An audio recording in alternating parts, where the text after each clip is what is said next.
Good evening all, welcome to Turf Moor. A cold, wet, grey Lancashire day and a 0-0 draw. Should be kind of depressing, shouldn't it? But, well, maybe some people will still think it is, but this gives Norwich City the foothold that they needed, doesn't it? It gets that first point on the board. It finally ends the Premier League losing streak at 16 in total, if you want to span the seasons, or more specifically, the 6 of this season.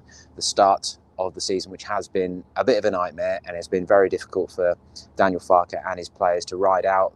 As Daniel said in his pre-match press conference, they can't argue against criticism at the moment when things are going so badly and they're not scoring goals. But to get a 0-0 here at Burnley against a team who are just completely at the opposite end of the spectrum in terms of style. They are a very direct, aerially threatening team against Norwich, who want to have the ball on the floor. They want to pass the ball. They want to have possession. To grind out a 0-0 here with a back three at least gives them a foundation to build on. It takes Farke's future and all that sort of stuff off the table for the international break to an extent. No one's getting too excited. That is obvious. No, the away fans were satisfied, happy with the effort. They really supported the team well today, and they appreciated the effort that was put in. I think it's just about stopped raining now, and you can. So I step out of the way. You do get a really lovely view here at Turf Moor we're right up at the back of the stand in the press box. But you couldn't even see that for a lot today because it's been raining, low cloud, that sort of stuff. So it's one of those days where you get out of here with a point and a clean sheet, particularly when you're bottom of the table and on a horrible losing streak. You've got to be satisfied, haven't you? If you can't find the positives in that, then you're very much a glass half empty person. Of course, this represents the start. It has to represent the start of something. They have to build on this. It's Brighton at home after the break, which is a big game because then they go to Chelsea. Then it's Leeds at home, Brentford away before the next international break. Another one. 3 right at the start of the season. Loads of international matches, keeps breaking things up. That's the big difference between the Premier League and the Championship, isn't it? You get these quite long gaps between games a lot of the time, which sometimes feels like it prevents a bit of momentum, but I guess a coach like Daniel Farke is quite happy to have that amount of time on the training pitch. And they obviously had worked hard this week. We saw a few set-piece routines. The only change was that Dimitrios Giannoulis came back in at left-back for Brandon Williams. He was one of the players warming down on the pitch down behind me not long ago. Him and Billy Gilmore in the pouring rain doing their shuttle runs, warming down. I'm guessing that's not what they had in mind when they joined from Chelsea and Manchester United. But I don't think anyone's querying it too much, to be honest. Gilmore may have a chance of coming in for Lys Malou against Chelsea. I think Giannoulis probably did enough today and showed his experience at times, did some good things, not all good, but some good things, which probably has done enough to keep that left wing back slot for the time being. So that was the only change. Stuck with the 3-5-2, Kabak, Hanley and Gibson at the back. To go through my ratings, Matthias Norman, again, man of the match. He is looking like more and more of a quality addition as every game passes. He hit the bar. He also added a little pirouette into the mix before he hit the bar. He looks a very good quality player and really looks like he's getting going, and he got 90 minutes in the tank today, which is a big step forward for him before he goes off away with Norway. Hopefully gets some more minutes, comes back unscathed, and he is certainly one of the first names on the team sheet at the moment, isn't he? And Grant Hanley's the other player I'll give an 8. I thought he got through loads of work again, and just a captain's sort of leadership performance. He held things together, got a lot of headers away. Him and Gibson, I thought were really good.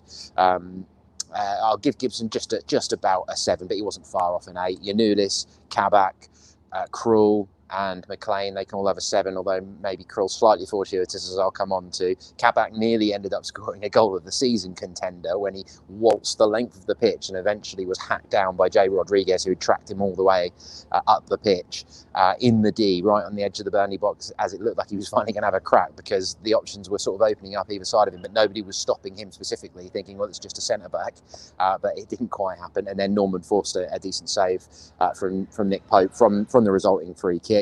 And then 6 is I go Sargent and Pookie.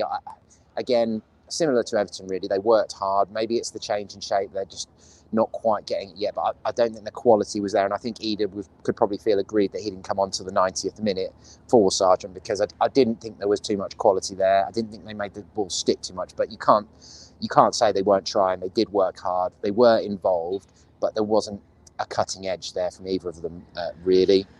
Lys Malou, a mixture of good and bad, but his passing let him down a bit too much at times. And Max Aarons, similarly, he wasn't far off a 7. He was getting forward a lot. He was threatening Burnley, but his crossing wasn't good enough a lot of the time. He did fire just wide in the 3rd minute, and he did send Teemu Pukki through in the 11th minute, which James Tarkowski hauled him down, took one for the team, took a booking, one of 5 for Burnley. No great surprise, although a unusual stat which Sean Dyche was just asked about in his press conference. This means that they've gone 100 Premier League games without a red card, which is pretty impressive, really, isn't it, considering their sort of rough and tumble style. Norwich had 2 yellows as well today. So yeah, that's it for the ratings. The other subs didn't come till the 80th minute. I think Daniel was well aware that he was on to a very valuable point and clean sheet, and they didn't want to go for broke. It wasn't the case of switching to the 4-2-3-1 like they did at Goodison Park last Saturday. He stuck with the 3-5-2 through to the end, but he brought Rashica and Rupp on for Pukki and Lys Malou.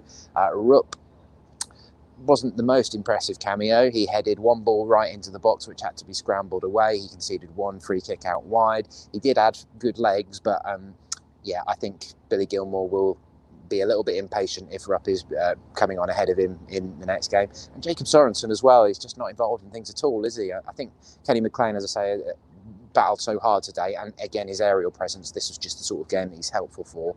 He's done enough to sort of hold off the threat of anyone coming in for him at the moment, and now goes away with Scotland as more opportunities to impress, potentially. Stats-wise, Burnley had 56% of possession, which I don't think anyone would have predicted, and that probably shows, particularly in the second half, how Norwich played on the counter and tried to let Burnley have the ball, because the home fans weren't happy with a lot of what they saw today. Just like Sean Dyche and his coaches and the players, they honour the ref for absolutely everything. I have no issue with it at all. That's how it should be. When teams come to your home patch, the fans in all 4 sides of the stadium should be making it difficult for the visiting players. They should be on top of them for everything, calling for everything. And that's what they do. When you come to Burnley, you're under pressure all the time. And fair play. I don't think you can take any issue with that at all. They had 14 shots, 4 of them were on target, Norwich 11 and 2 on target. They won 25 aerial duels to Norwich's 15, and they had 9 corners to Norwich's 5, which is definitely more than Daniel Farke would have liked.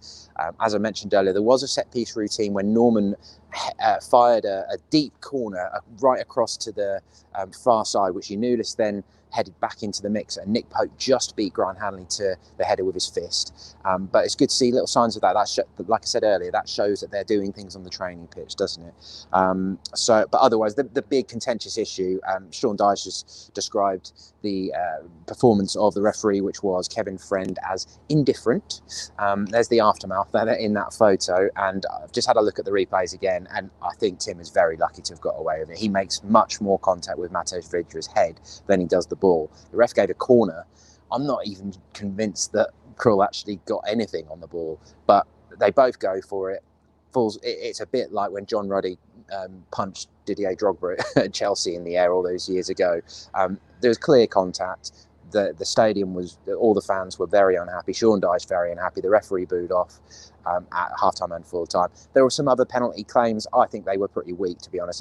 As I said a little while ago, I think that was them just piling on the pressure. But yeah, I think Krul really got away with one there in the 16th minute, and Vydra actually went off 10 minutes before half-time.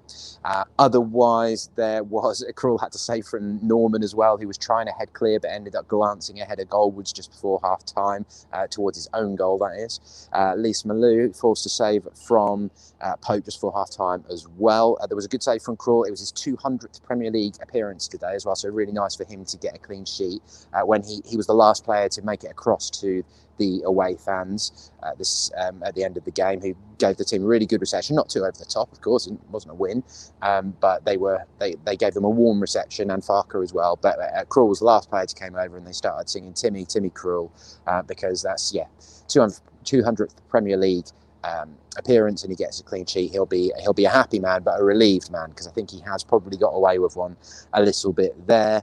Early in the second half was that chance that I said when Kabak charged forward and eventually Norman had his free kick saved.